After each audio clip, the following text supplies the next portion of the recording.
Hi hello friends, welcome back to our channel. ಎಲ್ಲರೂ ಹೇಗಿದ್ದೀರಾ friends? ಚೆನ್ನಾಗಿದ್ದೀರಾ? ನಾನು ಚೆನ್ನಾಗಿದ್ದೀನಿ. ಐ ಹೋಪ್ ನೀವು ಚೆನ್ನಾಗಿದ್ದೀರಾ, ಚೆನ್ನಾಗಿರಬೇಕು ಅಂತ ಭಾವಿಸ್ತಾ ನಾನು ಇನ್ನೊಂದು ವಿಡಿಯೋದೊಂದಿಗೆ ನಿಮ್ಮ ಮುಂದೆ ಬಂದಿದ್ದೀನಿ. ಅದು ಏನು ಹೇಗೆ ಅಂತ ಹೇಳಿಬಿಟ್ಟು ನನ್ನ ವೀಡಿಯೋಸ್ನ ಇಷ್ಟಪಡೋರು ಹೆಣ್ಣುವರೆಗೂ ನೋಡಿ, ನಿಮಗೂ ಅರ್ಥ ಆಗುತ್ತೆ. ಇಲ್ಲಿ ಬಂದ್ಬಿಟ್ಟು ಹಬ್ಬದ ಹಿಂದಿನ ದಿನ ಯಾವ ಥರ ಎಲ್ಲ ಆಯಿತು, ಏನು ಹೇಗೆ ಅಂತ ಹೇಳ್ಬಿಟ್ಟು ಈ ವಿಡಿಯೋದಲ್ಲಿ ಹೇಳ್ತಾ ಇದ್ದೀನಿ. ಹಾಗೆ ನೋಡ್ತಾಯಿರಿ. ಬೆಳಗ್ಗೆನೇ ವ್ಯೂ ಅನ್ನೋದು ಈ ಥರ ಇತ್ತು. ಮಳೆ ಎಲ್ಲನೂ ಜೋರು ಮಳೆ ಬೀಳ್ತಾನೆ ಇತ್ತು. ಮೋಡ ವಾತಾವರಣ ಆ ಥರ ಎಲ್ಲ ಇತ್ತು. ಹಾಗೆ ಒಂದು ಕ್ಲಿಪ್ಪಿಂಗ್ನ ತಗೊಂಡು ನಿಮಗೂ ಆ್ಯಡ್ ಮಾಡ್ತಾಯಿದ್ದೀನಿ. ನೋಡಿ, ಅಂದರೆ ನೇಚರ್ ಲವರ್ಸ್ಗೆ ಚೆನ್ನಾಗಿ ಕಾಣುತ್ತೆ ಅಂತ ಹೇಳ್ಬಿಟ್ಟು ನೋಡಿ. ಇನ್ನೂ ಬೆಳಗ್ಗೆನೇ ಎಷ್ಟು ಗುಡುಗು ಮಿಂಚು ಸೌಂಡು, ನಿದ್ದೆ ಅಂದರೆ ಎದ್ದರೆ ಏನೋ ಸೌಂಡ್ ಅಂತ ಇದ್ದರೆ ನೋಡಿ, ಕಡೆಯಿಂದ ಗುಡುಗು ಮಿಂಚು ಆ ಥರ ಎಲ್ಲನೂ ಇತ್ತು. ಅದಕ್ಕೇ ಒಂದು 5:30 ಆ ಥರ ಇನ್ನೂ ಯಾವಾಗಿಂದ ಬಂತೋ ಏನೋ ಆವಾಗಿಂದನೇ ಸ್ಟಾರ್ಟ್ ಆಗಿತ್ತು. ಇನ್ನು ಮಕ್ಕಳಿಗೆಲ್ಲನೂ ರೆಡಿ ಮಾಡಿ ಅವರು ಕಾಲೇಜ್ಗೆಲ್ಲ ಹೋದ್ರು. ಮತ್ತು ನಮಗೆ ಅಂತ ಹೇಳ್ಬಿಟ್ಟು ಬೀನ್ಸು ಮತ್ತು ಮುಲ್ಲಂಗಿ ಹಾಕಿ ಈ ಥರ ಸಾಂಬಾರು ಮಾಡಿದ್ದೀನಿ. ಈ ಸಾಂಬಾರಂತೂ ತುಂಬಾ ಟೇಸ್ಟಿಯಾಗಿರುತ್ತೆ. ಹಾಗೆ ಮುದ್ದೆಗೆ, ರೈಸ್ಗೆ ತುಂಬಾ ಸೂಪರಾಗಿರುತ್ತೆ. ಒಂದು ಸ್ವಲ್ಪ ತುಪ್ಪ ಹಾಕ್ಕೊಂಡು ತಿಂದರೆ ಹಬ್ಬ, ಅದು ಅಷ್ಟು ಟೇಸ್ಟು ಯಾವುದೂ ಇರಲ್ಲ, ಆ ಥರ ಇರುತ್ತೆ. ಮತ್ತು ಬಿಸಿನೀರು ಮತ್ತು ನನಗೆ ಕಷಾಯ ಆ ಥರ, ಅಂದರೆ ಇನ್ನು ಇತ್ತಲ್ವ ನೆಗಡಿ ಕೆಮ್ಮು ಆ ಥರ ಎಲ್ಲ ಇತ್ತು ಅವಾಗನೂ ಅಷ್ಟೇ. ಅದಕ್ಕೆ ಕಷಾಯ ಎಲ್ಲ ಇಟ್ಕೊಂಡು ಮತ್ತು ಸಾಂಬಾರಿಗೆ ಕುದೀತಾ ಇದ್ದಾಗ ಹಸಿ ಕರಿಬೇವು ಹಾಕಿದ್ರೆ ಸಾಂಬಾರು ಟೇಸ್ಟ್ ಅನ್ನೋದು ಸೂಪರಾಗಿ ಬರುತ್ತೆ. ಅದಕ್ಕೋಸ್ಕರ ಅಂದರೆ ಘಮನೂ ಚೆನ್ನಾಗಿರುತ್ತೆ, ಸಾಂಬಾರು ಟೇಸ್ಟ್ ಅನ್ನೋದೂ ಚೆನ್ನಾಗಿರುತ್ತೆ. ಒಂದ್ಸಲ ಟ್ರೈ ಮಾಡಿ. ಹಸಿ ಕರಿಬೇವು ಇನ್ನೇನು ಸ್ಟವ್ ಆಫ್ ಮಾಡಿ ಅದನ್ನು ಹಾಕಿ ಕಲಸಿ ಇಟ್ಟಿದ್ದೀವಂದರೆ ಮತ್ತೆ ನಾವು ಸಾಂಬಾರು ಹಾಕ್ಕೊಂಡು ತಿಂದರೆ ತುಂಬಾ ಸೂಪರಾಗಿರುತ್ತೆ. ಒಂದ್ಸರಿ ಟ್ರೈ ಮಾಡಿ. ನಮ್ಮಮ್ಮನೇ ಹೇಳ್ತಾ ಇದ್ದಿದ್ದು, ಹಸಿ ಕರಿಬೇವು ಸ್ವಲ್ಪ ಲಾಸ್ಟಲ್ಲಿ ಹಾಕಿ ಚೆನ್ನಾಗಿರುತ್ತೆ ಅಂತ ಹೇಳ್ಬಿಟ್ಟು ಆಗಲಿ ಅಂತ ಟ್ರೈ ಮಾಡಿದ್ರೆ ಚೆನ್ನಾಗಿತ್ತು. ಈ ಥರ ಎಲ್ಲನೂ ಬೆಳಗ್ಗೆನೇ ಕೆಲಸ ಎಲ್ಲನೂ ಆಗ್ತಾಯಿತ್ತು. ಇನ್ನು ನಮ್ಮಪ್ಪ ನಮ್ಮಮ್ಮ ಎಲ್ಲನೂ ಇದ್ರಲ್ವ, ಹಾಗೆ ಮುದ್ದೆ ಎಲ್ಲನೂ ಮಾಡ್ತಾಯಿದ್ದೆ. ಇನ್ನು ಮುದ್ದೆ ರೈಸು ಇದೆಲ್ಲ ಅಡುಗೆ ಎಲ್ಲನೂ ಮಾಡಿ ಇಟ್ಬಿಟ್ಮೇಲೆ ಬೇಗ ಬಂದು ಇನ್ನು ನಾನು ಬಟ್ಟೆ ಸ್ಟಿಚಿಂಗ್ ಎತ್ಕೋಬೇಕಾಗತ್ತೆ. ಇನ್ನು ಹಬ್ಬ ಆಗಿರೋದ್ರಿಂದ, ಹಬ್ಬ ಮತ್ತು ಮದುವೆ ಸೀಸನ್ ಶ್ರಾವಣ ಮಾಸದಲ್ಲಿ ಇನ್ನು ಹಬ್ಬ ಮತ್ತು ಮದುವೆ ಸೀಸನ್ಗಳು ಜಾಸ್ತಿ ಇರ್ತಾವಲ್ವ, ಅದಕ್ಕೋಸ್ಕರ ಬ್ಯುಸಿಯಾಗಿರ್ತೀನಿ ಸ್ವಲ್ಪ. ನೋಡಿ, ಇವು ಇಷ್ಟೊಂದು ಚಿಕ್ಕ ಮರಿಗಳಿದಾವಲ್ಲ, ಚಿಕ್ಕ ಮರಿ ಆದ್ರೂ ಅವರಮ್ಮ ಮೊಟ್ಟೆ ಇಡ್ತಾಯಿದೆ. ಅದಕ್ಕೆ ಅವುಗಳನ್ನ ಬಿಟ್ಬಿಟ್ಟಿದ್ದಾವೆ ಅಂತ ಹೇಳ್ಬಿಟ್ಟು ನಾನು ಎಲ್ಲಿದ್ದರೆ ಅಲ್ಲಿ ಓಡಿ ಬರ್ತಾ ಇರ್ತವೆ. ಅದಕ್ಕೆ ಅವು ಬಂದಾಗ ಒಂದು ಸ್ವಲ್ಪ ಊಟ ಹಾಕಿದ್ರೆ, ಅದು ಬೇರೆ ಇದಕ್ಕೆ ಸ್ವಲ್ಪ ಹುಣ್ಣು ಥರ ಬಂದಿತ್ತು ಕಿವಿ ಮೇಲೆ ಎಲ್ಲನೂ. ಆವಾಗ ಸ್ವಲ್ಪ ಎತ್ಕೊಂಡು ಆಯಿಂಟ್ಮೆಂಟ್ ಹಚ್ಚೋದು, ಐ ಡ್ರಾಪ್ಸ್ ಹಾಕೋದು ಆ ಥರ ಎಲ್ಲ ಮಾಡಿದ್ದಕ್ಕೆ ಇವಾಗ ಎಲ್ಲಾದರೂ ಹೋಗಲಿ ಓಡಿ ಬರುತ್ತೆ ನನ್ನ ಹತ್ರ. ನೋಡಿ, ಅಲ್ಲೂ ಅಷ್ಟೇ ಹೋಗಿದ ತಕ್ಷಣ ಬಂದಿದ್ದಾವೆ. ಅಲ್ಲಿ ಪಾಪ ಎರಡೇ ಅಲ್ವಾ, ಅದು ಬೇರೆ ಚಿಕ್ಕ ಮರಿಗಳು. ದೊಡ್ಡವೆಲ್ಲ ಓಡಿಸ್ತಾ ಇರ್ತವೆ ಅದಕ್ಕೋಸ್ಕರ ಸ್ವಲ್ಪ ಅದಕ್ಕೆ ಊಟನೂ ಹಾಕಿದೆ. ನೋಡಿ, ಮತ್ತು ಮೋಡ ಥರ ಇತ್ತು. ಹಾಗೆ ಅಲ್ಲೂ ಕೆಲವೊಂದು ಜೋಡಿ ಕೂತ್ಕೊಂಡಿದೆ, ಒಂದು ಜೋಡಿ ಕೂತ್ಕೊಂಡಿದೆ, ಅದನ್ನು ಕ್ಯಾಪ್ಚರ್ ಮಾಡಿದೆ. ನಮ್ಮ ಹೂವು ಮತ್ತು ನಮ್ಮ ನೇಚರ್ ಬೆಳಗ್ಗೆಯಿಂದ ನೋಡಿ ಬೀಳ್ತಾನೇ ಇದೆ ಮಳೆ. ಎದ್ದೇಳೋಕ್ಕಿಂತ ಮುಂಚೆಯಿಂದನೂ ಹಾಗೆ ಇತ್ತು. ನೋಡಿ, ಸ್ಟವ್ನ ಆಫ್ ಮಾಡಿ ಈ ಥರ ಹಸಿ ಕರಿಬೇವು ಹಾಕಿದ್ರೆ ಘಮನೂ ಚೆನ್ನಾಗಿರುತ್ತೆ, ಸಾಂಬಾರು ಟೇಸ್ಟನ್ನು ಚೆನ್ನಾಗಿರುತ್ತೆ. ಈ ಥರ ಕಲಸಿ ಇಟ್ಬಿಟ್ಟು ಮುಚ್ಚಿಟ್ಬಿಟ್ರೆ ನಾವು ಯಾವಾಗ ಹಾಕ್ಕೊಂಡು ತಿಂದ್ರೂ ಚೆನ್ನಾಗಿರುತ್ತೆ. ಅದಕ್ಕೆ ಸ್ವಲ್ಪ ತುಪ್ಪ ಹಾಕ್ಕೊಂಡು ತಿಂದರೆ ಸೂಪರ್ ಅಂದರೆ ಸೂಪರ್. ಒಂದ್ಸಲಿ ಅಂದರೆ ನಾನು ಹಲವಾರು ವಿಡಿಯೋಗಳಿದ್ದಾವೆ ನನ್ನ ವಿಡಿಯೋಗಳು, ಆದ್ರೂ ಇನ್ನೊಂದ್ಸಲಿ ಯಾವಾಗಾದರೂ ಮಾಡಿದಾಗ ನಿಮಗೆ ಶೇರ್ ಮಾಡ್ತೀನಿ, ನೋಡ್ತಾಯಿರಿ. ನಾರ್ಮಲಾಗಿ ಮುಲ್ಲಂಗಿ ಸಾಂಬಾರು ಅಂದರೆ ಮಸಾಲೆ ಅರೆದೂ ಹಾಕ್ಬೋದು, ಅಂದರೆ ಮಿಕ್ಸಿಗೆ ಆ ಥರ ರುಬ್ಬಿ ಹಾಕ್ಬೋದು. ಇಲ್ಲಾಂದರೆ ನಾವು ಹಾಗೇನೂ ಮಾಡ್ಬೋದು, ಚೆನ್ನಾಗಿರುತ್ತೆ. ಹಾಗೆ ಮಾಡಿದ್ರೂ ಚೆನ್ನಾಗಿರುತ್ತೆ, ರುಬ್ಬಿ ಮಾಡಿದ್ರೂ ಚೆನ್ನಾಗಿರುತ್ತೆ.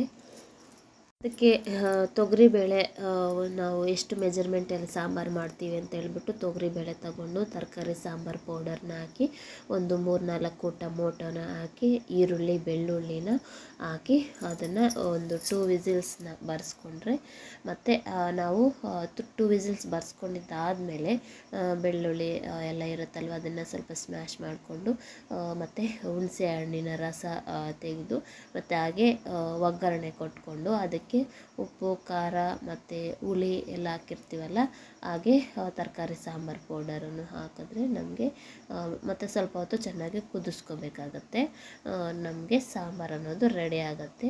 ಇಲ್ಲಿ ಬಂದ್ಬಿಟ್ಟು ಇನ್ನು ಅಡುಗೆ ಕೆಲಸ ಆ ಕೆಲಸ ಎಲ್ಲ ಆಯ್ತಲ್ವ, ಇನ್ನು ಅದಾಗಿದ ತಕ್ಷಣ ಇನ್ನೇ ಆಚೆ ಬರೋಷ್ಟರೊಳಗೆ ಇನ್ನು ಕೋಳಿಗಳು ಕಾದ್ಕೊಂಡಿರ್ತವೆ.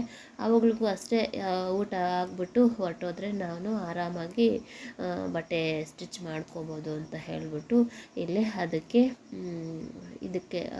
ಇದನ್ನು ರೆಡಿ ಮಾಡ್ತಾಯಿದ್ದೀನಿ. ಅದು ಊಟ ಹಾಕೋಕ್ಕೆ ಅಂತಲೇ ಹೇಳ್ಬೋದು.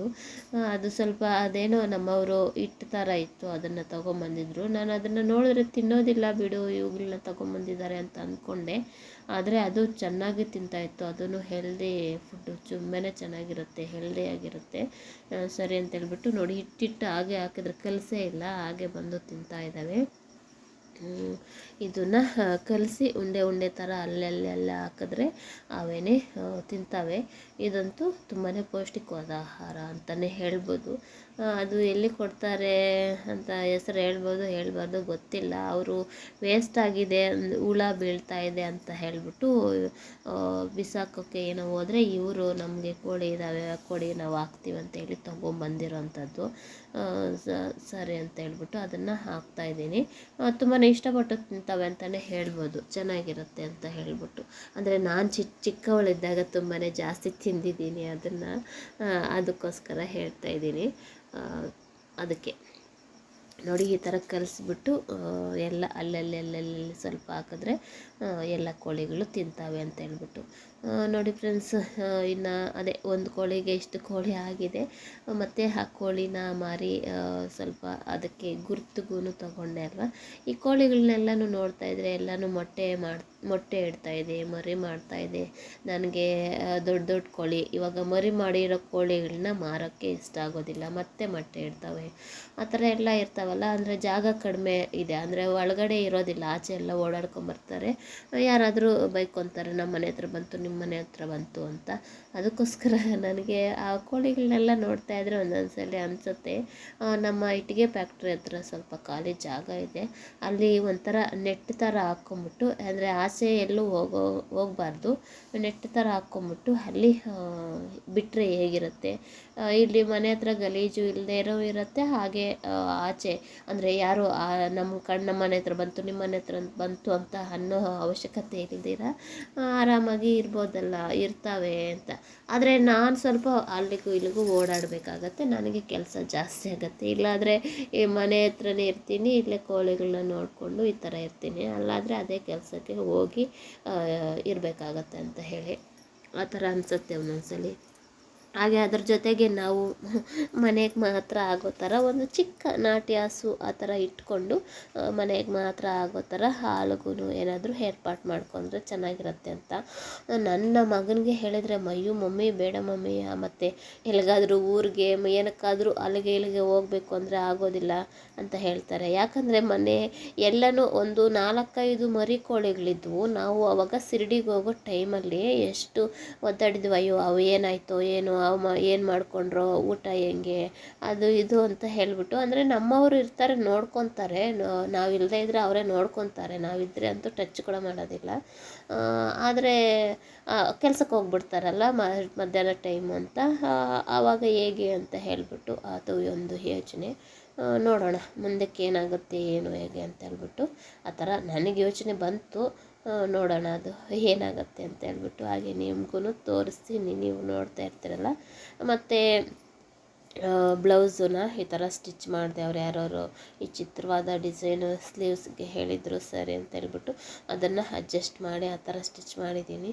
ಅದಕ್ಕೆ ಹೊಲಿದ್ರೆ ಬೀಡ್ಸ್ ಹೊಲಿಬೇಕಾಗಿತ್ತು, ಆದರೆ ಅವರು ಬಂದು ಜೆಂಟ್ಸ್ ಕಾದ್ಕೊಂಬಿಟ್ಟಿದ್ರು ಬಾಗಿಲಲ್ಲಿ. ಸರಿ ಅಂತ ಹೇಳ್ಬಿಟ್ಟು ಅದನ್ನು ಆ ಕಡೆ ಕೊಟ್ಬಿಟ್ಟೆ.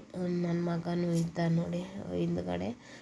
ಇಲ್ಲಿ ನಮ್ಮ ಚಿನ್ನ ನೋಡಿ ಏನೋ ಮಾಡ್ತಾಯಿದೆ, ಏನೋ ಹುಳ ಬಂದಿದೆಯಂತೆ.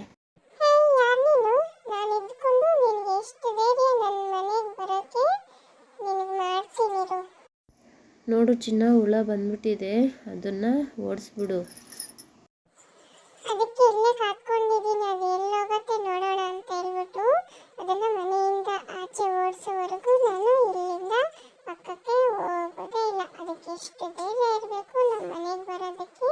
ಮಳೆ ಬೀಳ್ತಾ ಇತ್ತಲ್ವ, ಅದಕ್ಕೆ ಯಾವುದೋ ಒಂದು ಹುಳ ಬಂದಿದ್ರೆ ನಮ್ಮ ಚಿನ್ನ ಅದನ್ನೇ ಎದುರಿಸ್ಕೊಂಡು ಅಲ್ಲೇ ಕಾತ್ಕೊಂಡಿದ್ದಾನೆ. ಶುಕ್ರವಾರ ರಾತ್ರಿ ಇನ್ನೇನು 3 ಮೇಲೆ ಆಗೋಗ್ತಾ ಇದೆ, ಟೈಮು 3:10 ಆಗಿದೆ.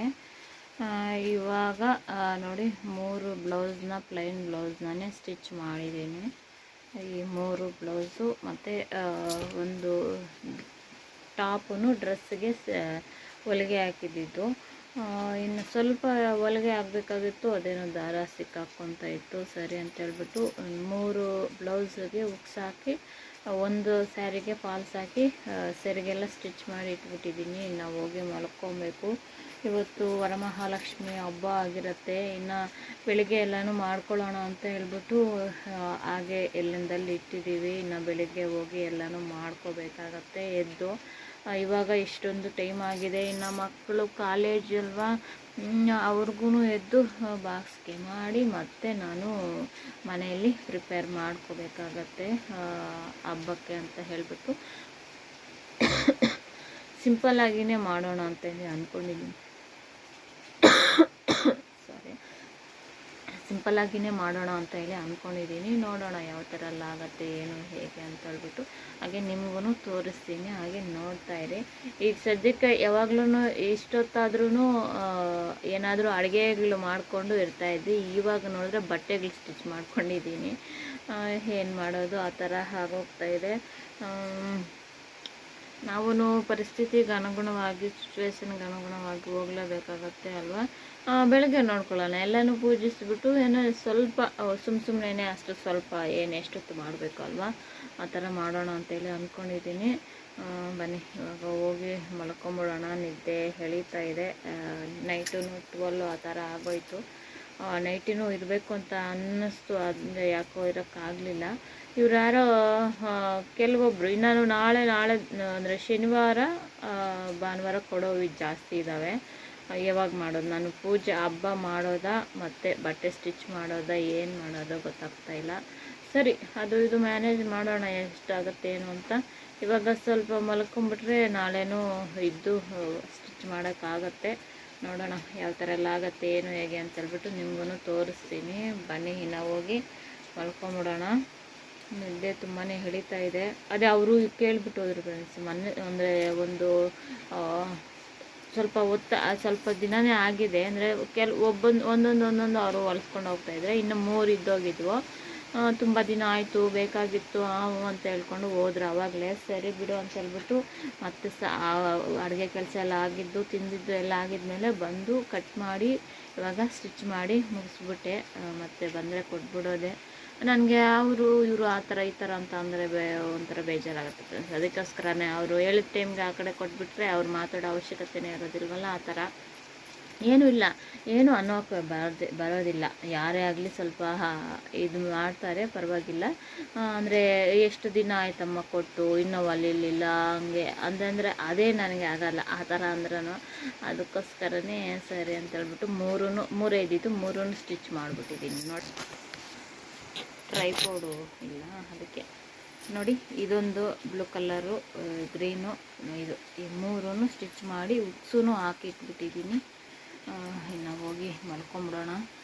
ಬನ್ನಿ, ಸ್ಯಾರಿಗಳೂ ಸ್ಟಿಚ್ ಮಾಡಿ ಅಲ್ಲೇ ಹಾಕಿದ್ದೀನಿ. ಬೆಳಗ್ಗೆ ಬಂದು ಮಡ್ಚ್ಕೊತೀನಿ. ನೋಡಿ ಮಳೆ ಬೀಳ್ತಾನೇ ಇದೆ.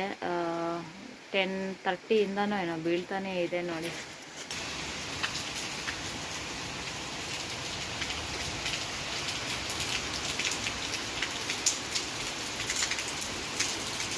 ಇನ್ನು ಹೋಗಿ ಮಲ್ಕೊಂಬಿಡೋಣ.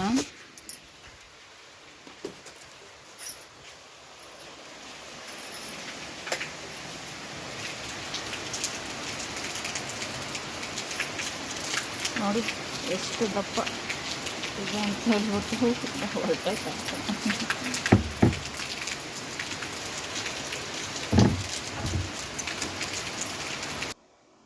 ಇನ್ನು ಮತ್ತು ಹಬ್ಬ ಎಲ್ಲ ಯಾವ ಥರ ಮಾಡಿದೆ ವರಮಹಾಲಕ್ಷ್ಮಿ ಹಬ್ಬ ಏನು ಹೇಗೆ ಅಂತ ಹೇಳ್ಬಿಟ್ಟು ಈ ಹಿಂದೆನೇ ಮೊದಲೇ ವಿಡಿಯೋನ ಶೇರ್ ಮಾಡ್ಕೊಂಬಿಟ್ಟಿದ್ದೆ. ನೀವು ಯಾರಾದರೂ ನೋಡದೇ ಇದ್ದರೆ ಹೋಗಿ ನೋಡ್ಕೊಂಬನ್ನಿ, ತುಂಬಾ ಚೆನ್ನಾಗಿರುತ್ತೆ. ಎಲ್ಲ ಇವನ್ನ ಎಲ್ಲನೂ ನಾನು ಫಸ್ಟಿಂದ ಲಾಸ್ಟ್ವರೆಗೂ ಯಾವ ಥರ ಎಲ್ಲ ಹಬ್ಬ ಮಾಡಿದೆ ಏನು ಹೇಗೆ ಅಂತ ಹೇಳ್ಬಿಟ್ಟು, ಅಂದರೆ ಸಿಂಪಲ್ಲಾಗಿ ಮಾಡಬೇಕು ಹಾಗೆ ಹೀಗೆ ಅಂತ ಹೇಳ್ತಾ ಇದ್ದೆ ಅಲ್ವಾ. ನಾವು ಒಂದು ಅಂದ್ಕೊಂಡ್ರೆ ಅವ್ರಿಗೆ ಹೇಗೆ ಬೇಕೋ ಹಾಗೆ ಅವರೇನೆ ಮಾಡಿಸ್ಕೊಂಬಿಡ್ತಾರೆ. ನಾನು ಎಲ್ಲ ವಿಷಯದಲ್ಲೂ ಹಾಗೆ ಅಂದ್ಕೊಳ್ಳೋದು. ಇವಾಗ ನಾವೊಂದು ಅಂದ್ಕೊತೀವಿ, ಅದು ಇನ್ನೊಂದಾಗತ್ತೆ. ಹಾಗೇನೆ ಅಲ್ವಾ, ಹೇಳ್ದಲ್ವ ನಾನು ದೇವ್ರ ಮನೆಯಲ್ಲಿ ಚಿಕ್ಕದಾಗಿಯೇ ಇಡೋಣ, ಇಲ್ಲೆಲ್ಲನೂ ಆಗೋದಿಲ್ಲ, ಟೈಮು ಎಲ್ಲನೂ ಇರೋದಿಲ್ಲ ಅಂತ ಹೇಳಿ ಅಂದ್ಕೊಂಡಿದ್ದು. ನೋಡಿ ಅಮ್ಮನ ನೋಡಿದ್ರೆ ತುಂಬಾ ಗ್ರ್ಯಾಂಡಾಗಿಯೇ ಆಗೋಯ್ತು ಅಂತಲೇ ಹೇಳ್ಬೋದು. ಅಮ್ಮನವರ ಪೂಜೆ ಅಂದರೆ ವರಮಹಾಲಕ್ಷ್ಮಿ ದೇವಿನ ಕೂರಿಸಿದಂಥದ್ದು ಹಬ್ಬ ಅನ್ನೋದು. ಮತ್ತು ಹಾಗೆ ಫಸ್ಟ್ ಇಯರಲ್ಲಿ ನಾವು ಸ್ವಾಮೀಜಿ ಅಂದರೆ ಬ್ರಾಹ್ಮಣರನ್ನ ಕರ್ಕೊಂಬಂದು ಪೂಜೆ ಮಾಡಿಸಿದ್ದು. ಇವತ್ತೂ ಹಾಗೆ ಅನುಕೂಲ ಆಗೋಯ್ತು. ಇನ್ನು ಎಲ್ಲನೂ ರೆಡಿ ಮಾಡಿದ್ವಿ. ಇನ್ನು ಮನೆ ಪಕ್ಕದಲ್ಲೇ ಇದ್ದರು, ಅವರನ್ನೇ ಕರೆದು ಪೂಜೆನೂ ಎಲ್ಲನೂ ಆಯಿತು. ಈ ಥರ ಎಲ್ಲ ಆಗೋಯ್ತು. ಅದಕ್ಕೇ ಹೇಳೋದು, ನಾನು ಪೂಜೆ ವಿಷಯದಲ್ಲಿ ನಾವು ಏನು ಅಂದ್ಕೊತೀವೋ ಅದೆಲ್ಲ ಆಗೋದು. ಆ ದೇವ್ರಿಗೆ ನಮ್ಮ ಕೈಯಲ್ಲಿ ಯಾವ ಥರ ಮಾಡಿಸ್ಕೋಬೇಕು, ನಾವು ಯಾವ ಥರ ಮಾಡಬೇಕು ಅಂತ ಇರುತ್ತೋ ಹಾಗೇ ಮಾಡಿಸ್ಕೊತಾರೆ ವಿನಃ ನಾವು ಹೇಳ್ದಂಗೆ ನಾವು ಹಾಗೆ ಹೀಗೆ ಅಂತ ಅಂದರೆ ಅದು ಏನೂ ಆಗೋದಿಲ್ಲ. ನನ್ನ ಅನುಭವದ ಪ್ರಕಾರ ನಾನು ಹೇಳೋವಂಥದ್ದು. ನೀವು ಯಾರಾದರೂ ಈ ವಿಡಿಯೋನ ನೋಡದೇ ಇದ್ದರೆ ಹೋಗಿ ಚೆಕ್ ಮಾಡಿಕೊಂಡು ಹೋಗಿ ನೋಡಿಕೊಂಡು ಬನ್ನಿ. ಮೊದಲೇ ವಿಡಿಯೋನ ಹಾಕಿದ್ದೀನಲ್ವ, ಅದಕ್ಕೇ ಅಷ್ಟೊಂದು ಡೀಟೇಲಾಗಿ ಹಾಕಲಿಲ್ಲ, ಫಾರ್ವರ್ಡ್ ಮಾಡಿದ್ದೀನಿ, ಅಂದರೆ ಫಾಸ್ಟ್ ಮಾಡಲಿಟ್ಟು ವಿಡಿಯೋನ ಮಾಡ್ತಾಯಿದ್ದೀನಿ. ನಮ್ಮ ಪೂಜೆ ಯಾವ ಥರ ಎಲ್ಲ ಆಯಿತು ಏನು ಹೇಗೆ ಅಂತ ಹೇಳ್ಬಿಟ್ಟು ನೋಡ್ಕೊಂಬನ್ನಿ. ವಿಡಿಯೋ ಮಾಡಿ ತುಂಬ ದಿನಗಳೇ ಆಗಿದೆ, ಏನು ಅಂದ್ಕೊಂಬೇಡಿ, ಅಡ್ಜಸ್ಟ್ ಮಾಡ್ಕೊಳ್ಳಿ. ಇದನ್ನು ತೆಗ್ದಿದ್ದೀವಲ್ಲ, ಯಾಕೆ ಸುಮ್ಮನೆ ಆಗ್ಬಿಡೋಣ ಅಂತ ಹೇಳ್ಬಿಟ್ಟು ಹಾಕ್ತಾಯಿದ್ದೀನಿ. ಐ ಹೋಪ್ ನಿಮಗೆ ಇಷ್ಟ ಆಗುತ್ತೆ ಅಂತೇಳಿ